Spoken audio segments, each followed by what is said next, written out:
Olá, querido amigo, querida amiga, a graça e a paz do Senhor Jesus Cristo seja com você no dia de hoje. Estamos aqui mais uma vez para fazer uma pequena reflexão.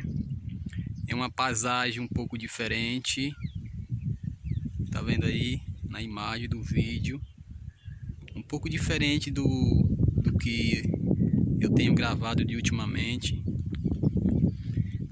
Como vocês estão vendo aí, a situação não é muito agradável aos nossos olhos.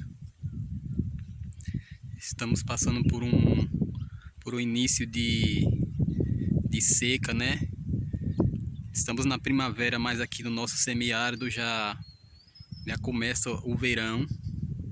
Mas louvado seja Deus que o Senhor Jesus está no controle de tudo, né? É Ele que determina, Ele que muda o tempo e as estações, Ele que resolve o problema da humanidade.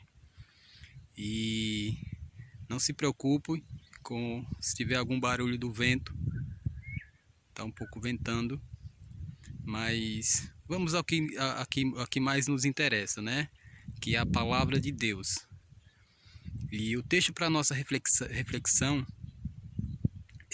no dia de hoje se encontra na carta de Paulo aos Gálatas, no capítulo 5, e o verso 22 e 23, que diz o seguinte: mas o fruto do Espírito é amor, alegria, paz, longanimidade, benignidade, fidelidade, mansidão, domínio próprio. Contra essas coisas não há lei. Louvado e exaltado seja o nome de Jesus, porque Ele tem fruto do Espírito Santo para nos dar, né? E aqui eu acho muito interessante que Paulo ele pega essa linguagem para trazer o fruto do Espírito como se fosse... Eu gosto de pensar que é como se fosse uma laranja de 9 gumes. O cristão precisa carregar esse fruto no coração, na sua vida diária. E você não pode deixar nenhum desses frutos de lado, porque senão, se você tira um gume de uma laranja, ela vai ficar incompleta, não é verdade?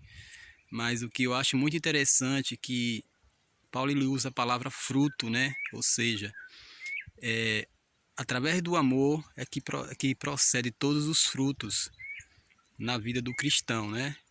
Que foi mencionado aqui, que é amor, alegria, paz, longanimidade, benignidade, fidelidade, mansidão, domínio próprio. Aí eu acho interessante porque ele termina dizendo que contra essas coisas não há lei. Algumas pessoas argumentam que ao Paulo dizer que ele expressar que contra essas coisas não há lei é que não precisa obedecer mais à lei de Deus.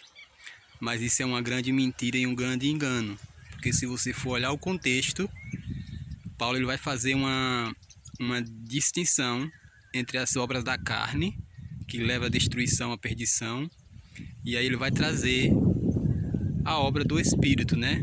Que são no caso o fruto do Espírito que o cristão precisa carregar, exercer. Quando ele fala que contra essas coisas não há lei, é porque se você está vivendo em harmonia com a santa lei de Deus, que é justa, santa e boa, de acordo com Romanos 7,12, você já não está mais sobre a condenação da lei. Você está vivendo as obras do Espírito, né? Está vivendo o fruto do Espírito, então a lei ela não pode mais te condenar. Por isso que Paulo ele usa a expressão contra essas coisas não há lei. Outras pessoas também tentam argumentar que falam que a evidência de que você tem o Espírito Santo é você falar em línguas estranhas, né? Também isso não é verdade. A evidência de que você tem realmente o Espírito Santo é quando você tem esses 9 frutos no seu coração, né? Que esse realmente revela a essência do cristão, né? É você ter esses 9 frutos no seu coração. De acordo com Atos capítulo 2, falar em línguas, ali se trata de falar em idiomas, falar de língua estrangeira e não línguas inteligíveis, né? Como alguns falam por aí, e fala fala que isso é evidência do Espírito Santo, que não é. Evidência do Espírito Santo é ter os frutos do Espírito, não falar em línguas estranhas ou ter mesmo um cargo na igreja, exercer esse cargo na igreja com decência. Também isso não é evidência. Nós precisamos entender que frutos são coisas diferentes de dons, entendeu?